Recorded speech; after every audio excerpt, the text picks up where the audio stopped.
Jangan lupa support terus channel Matematika Pak Surbakti dengan cara klik. Terima kasih.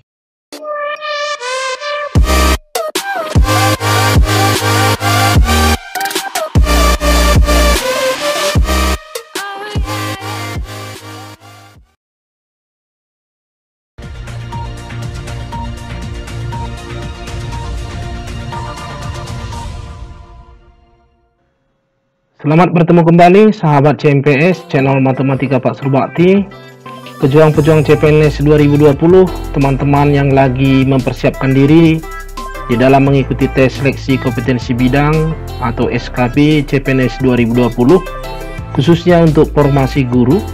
Pada kesempatan kali ini kami akan kembali mengupdate bocoran prediksi soal-soal SKB khususnya untuk formasi guru pada materi pedagogik ya.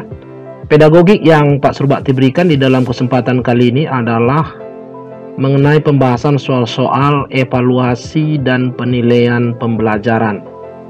Jadi sebelumnya Pak Surbakti ucapkan terima kasih untuk teman-teman yang sudah mendukung channel Matematika Pak Surbakti dengan cara subscribe, like, comment, and share. Kami doakan semua teman-teman sahabat channel Matematika Pak Surbakti akan sukses di dalam tes SKB nantinya. Baik, untuk menyingkat waktu kita bahas soal yang pertama. Mengevaluasi apa yang seharusnya dievaluasi disebut A. Objektivitas, B. Praktikabilitas, C. Reliabilitas, dan D. Validitas. Ya, kami yakin teman-teman sudah mengetahui jawabannya. Iya, jawabannya adalah validitas ya. Iya, jawabannya adalah validitas. Kita perhatikan pembahasan. Ya. Validitas atau ketepatan suatu alat evaluasi disebut valid, absah atau sahih apabila alat tersebut mampu mengevaluasi apa yang seharusnya dievaluasi. Jadi jelas ya. Kalimat pada soal mengevaluasi apa yang seharusnya dievaluasi itu merupakan definisi ya dari validitas atau ketepatan. Jadi di dalam pembahasan kita Pak Surbakti juga berikan keterangan-keterangan yang lain sekedar mengingatkan teman-teman untuk mengantisipasi kemungkinan-kemungkinan yang ditanyakan adalah reliabilitas, praktikabilitas, dan objektivitas. Jadi kalau kita perhatikan pada objektivitas, sebuah tes hendaknya bersifat objektif, maksudnya adalah hasil tes tersebut harus selalu sama meskipun diperiksa oleh orang yang berlainan. Kita perhatikan, hampir sama dengan reliabilitas. Suatu alat ukur atau alat evaluasi dimaksudkan sebagai suatu alat yang memberikan hasil yang tetap atau sama, ya, konsisten atau ajak. Jadi, pemahaman tentang reliabilitas dan objektivitas ini dua hal yang sangat saling mempengaruhi. Letak perbedaannya di mana objektivitas itu memberi tekanan pada ketepatan pada pemberian skor ya. Memberi tekanan pada ketepatan pada pemberian skor, sedangkan pada reliabilitas itu penekanan pada ketepatan hasil ya.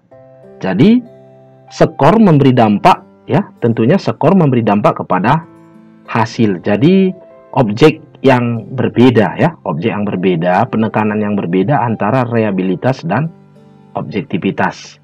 Baik, kita lanjut soal yang kedua. Soal hendaknya mampu mengelompokkan antara siswa yang berkemampuan tinggi dan siswa berkemampuan rendah. Hal ini dapat dilihat dari iya. Jawabannya adalah B ya. Ya, dapat dilihat dari daya pembeda. Ya, daya pembeda soal. Jadi daya pembeda soal kita perhatikan dalam pembahasan ya. Ya, kita perhatikan dalam pembahasan. Daya pembeda suatu butir soal adalah kemampuan butir soal itu untuk membedakan antara siswa yang pandai atau berkemampuan tinggi dengan siswa yang berkemampuan rendah. Jelas ya? Oke, kita lanjut soal yang ketiga. Salah satu rambu-rambu penulisan soal bentuk pilihan ganda menyebutkan bahwa butir soal jangan bergantung pada jawaban soal sebelumnya. Hal tersebut termasuk dalam kaidah A. Materi, B. Konstruksi, C. Bahasa, dan D. Logika. Tentu jawabannya adalah B. Konstruksi, ya. Ya, kita perhatikan pembahasan. Ya, di dalam kaidah penulisan soal pilihan ganda, ya, menurut Puspendik 2016, dalam menulis soal bentuk pilihan ganda, penulis soal harus memperhatikan kaidah-kaidah sebagai berikut. Ada 3 kaidah yang harus kita perhatikan. Yang pertama, kaidah materi, kaidah konstruksi, dan kaidah bahasa, ya. Keterangan ada di dalam slide yang kami tampilkan. Mungkin videonya dapat di-pause untuk membaca sejenak. Jadi kalau kita perhatikan keterangan pada kaidah konstruksi, hal-hal yang harus diperhatikan pada kaidah konstruksi, salah satunya adalah butir soal jangan bergantung pada jawaban soal sebelumnya. Jadi opsi yang tepat adalah opsi B. Oke, pada soal yang keempat, hal yang perlu dilakukan sebelum Anda dapat memperbaiki soal jika ternyata dalam pembuatannya masih ditemukan kekurangan atau kesalahan adalah A. Menyusun kisi-kisi, B. Menulis soal, C. Menentukan bentuk tes, D. Menelaah. Kalau kita perhatikan kalimatnya, ya, di dalam soal ditemukan kekurangan atau kesalahan. Hal yang perlu kita lakukan tentunya adalah menelaah bentuk soal, ya. Jadi menelaah soal. Kita perhatikan pembahasan yang kami berikan. Menelaah soal tes, ya. Langkah selanjutnya setelah menulis soal tes adalah menelaah soal tes tersebut. Telaah soal ini perlu dilakukan untuk memperbaiki soal apabila dalam penulisan soal masih terdapat kekurangan atau kesalahan, ya. Jadi kekurangan atau kesalahan di sana menyangkut banyak hal, ya. Misalnya ketepatan isi, mungkin bahasa, redaksi bahasa, pengetikan, dan lain sebagainya. Oke, jelas ya? Baik, kita lanjut soal yang kelima.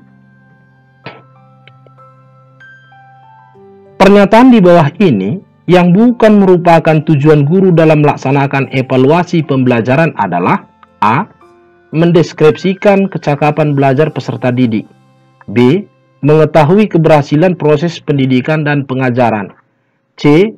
Sebagai bahan laporan rutin kepada orang tua dan masyarakat, D. Menentukan tindak lanjut hasil penilaian, melakukan perbaikan program. Kita perhatikan kalimat yang bukan, ya. Yang bukan merupakan tujuan guru dalam melaksanakan evaluasi tentunya adalah opsi C, ya. Sebagai bahan laporan rutin kepada orang tua dan masyarakat. Jadi kalimat masyarakat, ya, kalimat masyarakat di dalam opsi C ini terlalu berlebihan, ya. Jadi kita perhatikan pembahasan. Iya, ada 4 tujuan dasar guru melakukan evaluasi. Yang pertama, mendapatkan informasi yang akurat mengenai tingkat pencapaian tujuan pembelajaran peserta didik sehingga dapat diupayakan tindak lanjutnya. Yang kedua, mendeskripsikan kecakapan belajar peserta didik, ya. Yang ketiga, mengetahui keberhasilan proses pendidikan dan pengajaran, dan yang terakhir, menentukan tindak lanjut hasil penilaian, melakukan perbaikan program. Jadi opsi A, B, dan D merupakan tujuan guru melakukan evaluasi. Oke, kita lanjut soal yang kelima. Ya, keenam, ya. Ya, pada soal nomor 6, instrumen penilaian yang paling sesuai digunakan untuk menilai perkembangan kemajuan belajar siswa pada kompetensi-kompetensi yang dipelajarinya adalah instrumen penilaian. Iya, A. Proyek, B. Kinerja praktik, C. Portofolio, D. Pengamatan. Jawaban yang tepat adalah iya, opsi C. Portofolio. Alasannya apa? Coba kita perhatikan pembahasan. Bentuk portofolio merupakan kumpulan bukti atau showcase atau berkas hasil karya siswa sebagai refleksi pengembangan dirinya yang menunjukkan hal-hal yang mereka ketahui dan hal-hal yang dapat dan telah dilakukan, ya. Jadi portofolio merupakan bagian dari rekam jejak atau arsip, dapat kita katakan itu merupakan deskripsi lengkap dari apa yang telah dilakukan, hal-hal apa yang telah diperoleh oleh peserta didik tersebut. Hasil kerja siswa dalam bentuk portofolio berfokus pada perkembangan aktivitas akademik yang diikutinya dan bersifat kontinu, ya, bersifat kontinu atau berkesinambungan. Isinya dapat berupa pernyataan fakta tentang perubahan dan konsisten sikap serta proses berpikir siswa yang bersangkutan. Jadi, instrumen penilaian yang paling sesuai digunakan untuk menilai perkembangan kemajuan belajar siswa pada kompetensi-kompetensi yang dipelajarinya adalah instrumen penilaian portofolio. Jelas ya? Baik, kita lanjut soal yang ketujuh. Berikut ini adalah bentuk pelaksanaan pembelajaran remedial yang dapat dilakukan oleh guru untuk siswa yang memperoleh nilai di bawah KKM, kecuali A. Pemberian pembelajaran ulang dengan metode dan media yang berbeda. B. Pemberian tugas-tugas latihan secara khusus. C. Mewajibkan siswa supaya mengikuti les privat, bimbingan belajar atau sejenisnya di luar jam sekolah. D. Pemanfaatan tutor sebaya. Kita perhatikan kalimat kecuali, ya. Tentu hal yang tidak boleh dilakukan oleh guru, ya, dalam bentuk pelaksanaan remedial adalah, kita perhatikan kalimat mewajibkan, ya, mewajibkan siswa supaya mengikuti les privat, bimbingan belajar atau sejenisnya. Itu bukan hak guru, ya. Guru harus mencari solusi dari kegagalan siswa di dalam belajar, di dalam kekurangan siswa dalam mengikuti pembelajaran dengan metodenya sendiri. Jadi kalimat mewajibkan siswa supaya mengikuti les privat, bimbingan belajar atau sejenisnya di luar jam sekolah itu bukan solusi dari pembelajaran remedial, ya. Iya, jadi kita perhatikan pembahasan. Jadi tentu saja opsi yang tepat adalah opsi C. Iya.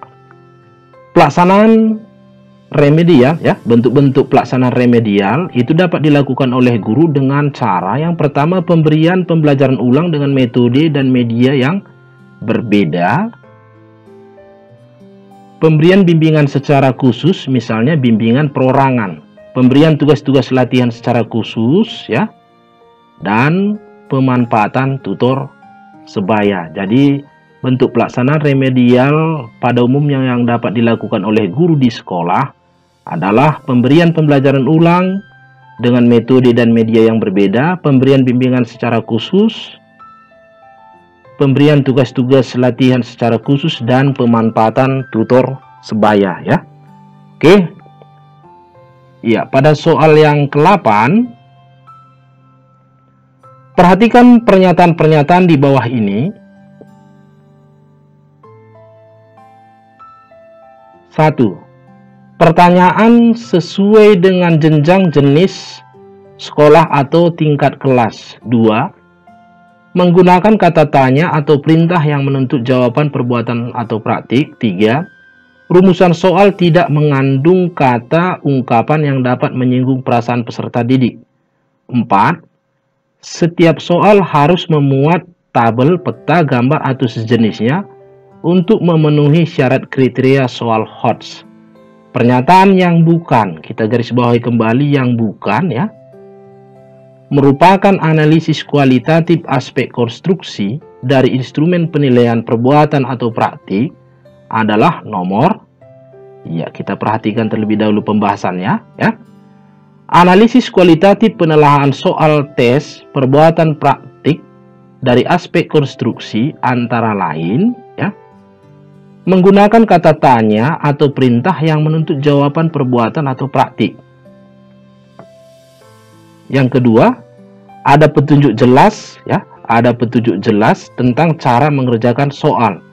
Ada pedoman perskoran, tabel peta, gambar grafik atau sejenisnya disajikan dengan jelas dan terbaca. Kalau kita perhatikan, pernyataan yang bukan merupakan analisis kualitatif aspek konstruksi dari instrumen penilaian perbuatan dan praktik, karena yang memenuhi hanya pernyataan nomor 2 ya, tentunya yang bukan atau pengecualian yaitu nomor 1, 3, dan 4.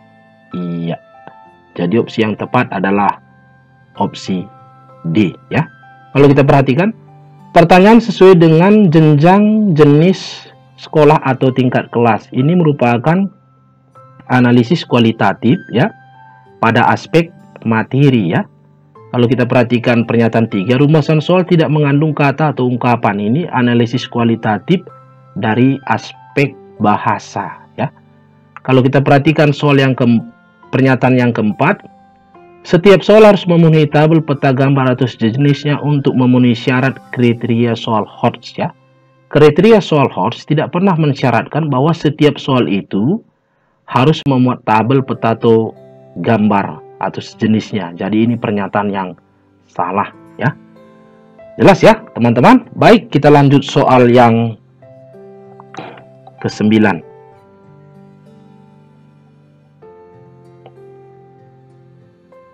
Salah satu rambu-rambu dalam menyusun soal HOTS adalah keberfungsian stimulus. Berikut adalah kriteria stimulus yang baik kecuali A. mengantar pada pertanyaan, B. secara faktual benar, C. substantif menarik dibaca, D.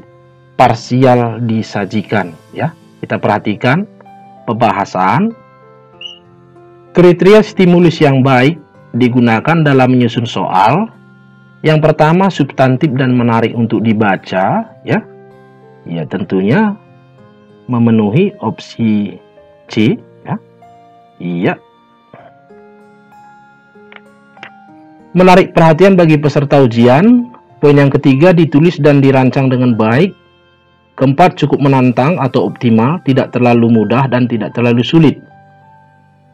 Opsi yang kelima, secara faktual benar ya. Opsi C memenuhi ya. Itu merupakan rambu-rambu dalam menyusun soal HOTS. Mengantar pada pertanyaan ya. Iya. Jadi dari kalimat kecuali ya, yang bukan merupakan rambu-rambu dalam menyusun soal HOTS adalah parsial dalam sajian. Iya, opsi D.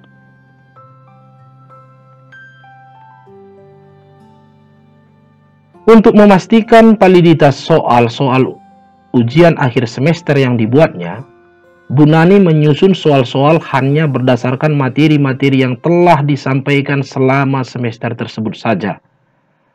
Apa jenis kriteria validitas yang telah dipenuhi oleh Bu Nani? Opsi A, tingkat berpikir sesuai taksonomi Bloom. B, relevansi materi ajar. C, efisiensi dan efektivitas. D, reliabilitas instrumen penilaian ya. Jadi dari kalimat berdasarkan materi-materi yang telah disampaikan ya.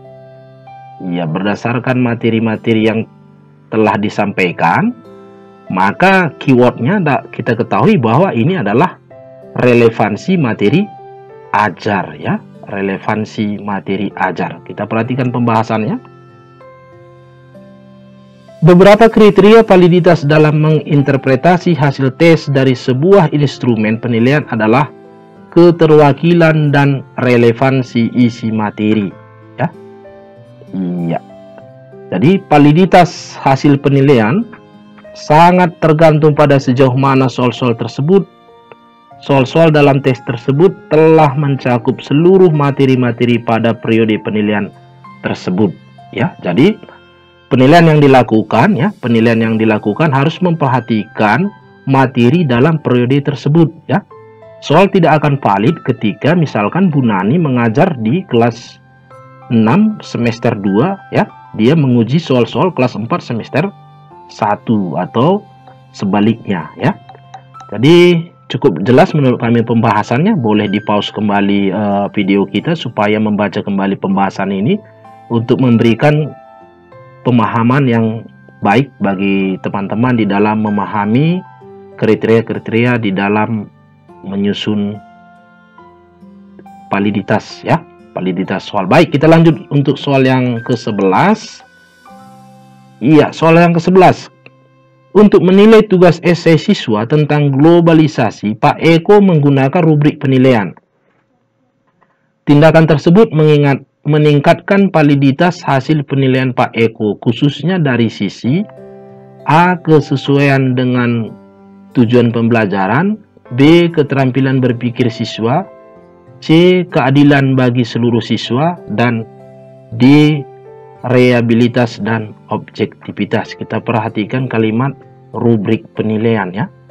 Tentunya rubrik penilaian ini ya, rubrik penilaian ini sangat berhubungan dengan reliabilitas dan objektivitas ya. Kita perhatikan pembahasan.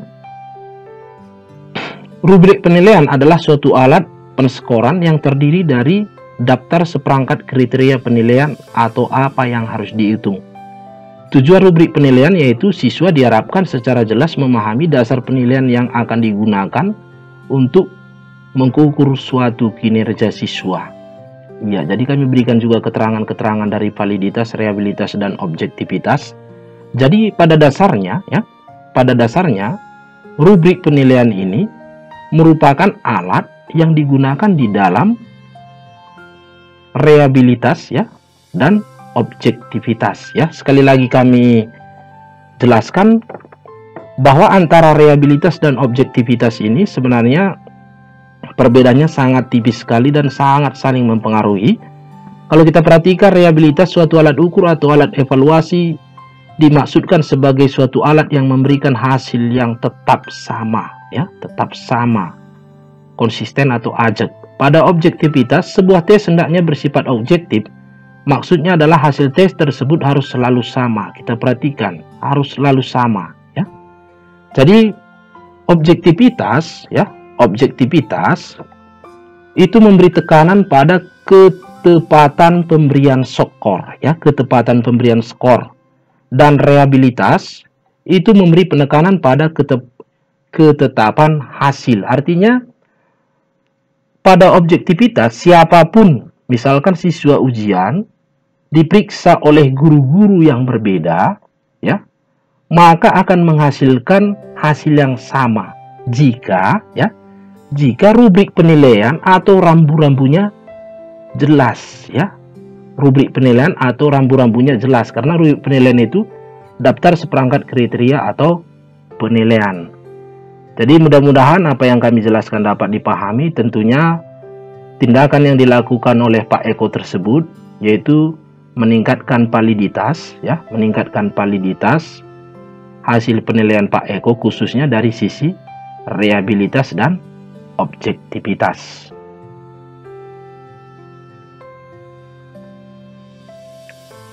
Oke, kita lanjut soal yang ke-12. Di bawah ini yang merupakan aspek analisis kualitatif butir soal pilihan ganda dari sisi materi adalah A. soal sesuai dengan indikator, B.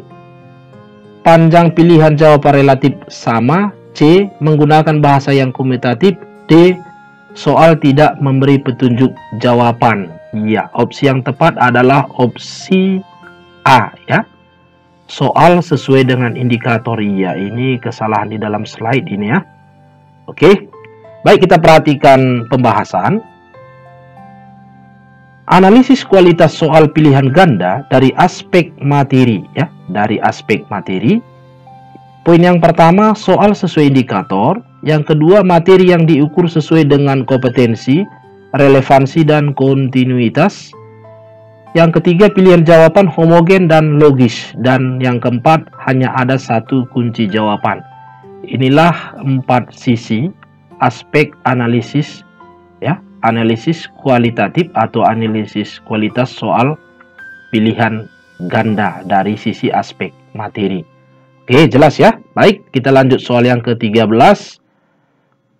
Aspek konstruksi pada analisis kualitatif instrumen penilaian yang tidak mensyaratkan adanya rubrik penskoran atau penilaian adalah jenis instrumen penilaian: A. Urean, B. non-tes, C. Perbuatan, dan D.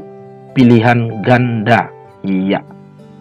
Jawaban yang tepat adalah tentunya pilihan ganda. Kita perhatikan pembahasan ya. Pada aspek konstruksi ya.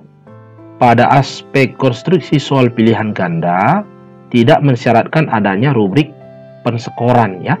Karena biasanya rubrik penskoran itu pada soal-soal urean ya, atau pada soal-soal dengan konstruksi praktik atau perbuatan. Biasanya kalau pada soal pilihan ganda itu ya satu soal benar diberikan skor sekian, artinya benar ya benar, salah salah ya. Jadi tidak membutuhkan rubrik penskoran.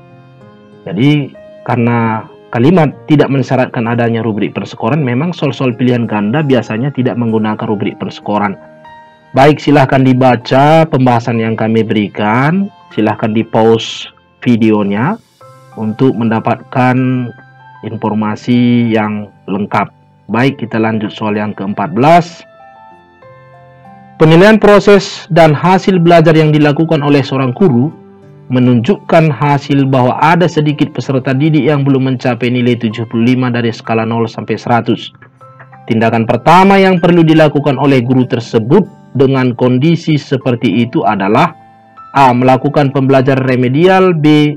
Memastikan penyebab terjadinya kondisi tersebut, C. Menyiapkan program untuk pembelajaran pengayakan, D. Mendiagnosis kesulitan yang dialami sedikit siswa tersebut. Tindakan pertama kita garis bawahi ya. Tindakan pertama yang diperlukan oleh guru tentunya adalah mendiagnosis kesulitan yang dialami siswa tersebut. Diagnosis dilakukan guru untuk mengetahui letak kesulitan belajar siswa, faktor-faktor penyebab untuk menyiapkan program pembelajaran remedial yang tepat. Jadi di dalam hal ini guru ibarat dengan dokter ya, diperhatikan dulu di mana letak penyakitnya, apa yang menyebabkan sehingga dapat diberikan resep yang tepat. Kurang lebih seperti itu. Baik, kita lanjut soal yang ke-15. Penilaian didasarkan pada ukuran pencapaian kompetensi yang ditetapkan adalah prinsip umum penilaian yang dikenal dengan istilah A. Beracuan norma, B. Beracuan kriteria, C. Terpadu, dan D. Holistik. Kita perhatikan pembahasan ya. Iya, kami telah memberikan beberapa prinsip-prinsip penilaian di dalam slide kita. Silahkan dibaca dan dihafal kembali, dipahami. Kalau kita perhatikan yang kami berikan bold berwarna kuning, beracuan kriteria berarti penilaian didasarkan pada ukuran pencapaian kompetensi yang ditetapkan. Jadi penilaian didasarkan pada ukuran pencapaian kompetensi yang ditetapkan adalah prinsip umum penilaian yang dikenal dengan istilah beracuan kriteria. Silahkan di pause kembali videonya untuk mendapatkan informasi yang lengkap dari pembahasan kita. Demikian tutorial pembahasan soal-soal evaluasi dan penilaian pembelajaran yang dapat kami berikan. Kami sadar bahwa video ini, materi yang kami berikan masih banyak kekurangan. Besar harapan kami sedikit yang kami berikan memberikan manfaat untuk merefresh kembali ingatan teman-teman pejuang CPNS 2020. Nantikan pembahasan soal-soal HOTS untuk evaluasi dan penilaian pembelajaran di dalam soal-soal di dalam bentuk kasus atau masalah di dalam pembelajaran. Demikian yang dapat kami bagikan. Besar harapan kami teman-teman tetap mendukung channel Matematika Pak Surbakti dengan cara like, subscribe, comment, and share. Sampai bertemu kembali.